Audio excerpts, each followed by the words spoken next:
Lord Shiva then spoke of the glories of the 15th chapter of the Bhagavad-gita.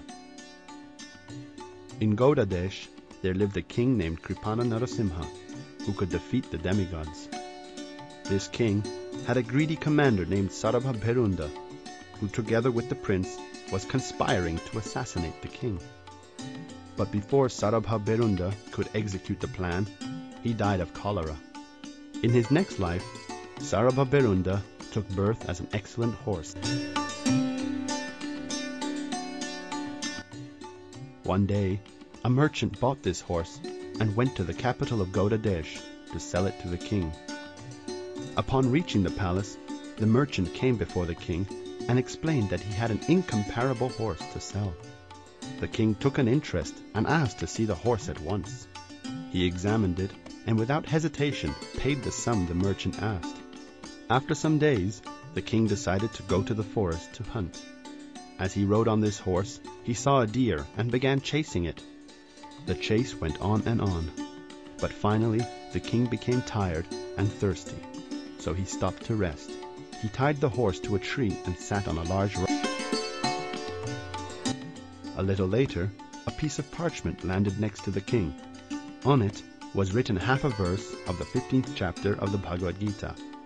And as the king read it aloud, the horse fell on the ground and at once gave up its body.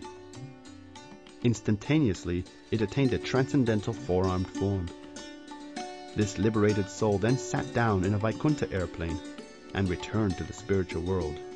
After calming down, the king noticed that close by there was a beautiful hermitage.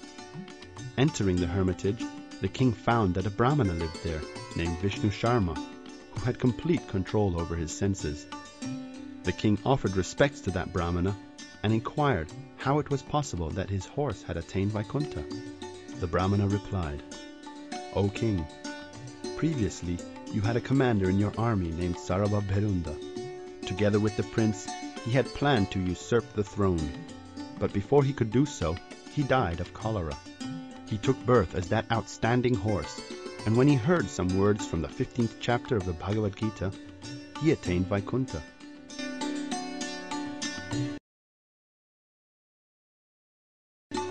The king thereupon again offered respects to that Brahmana and returned to his capital. Back in his capital, the king repeatedly read what was written on that piece of parchment.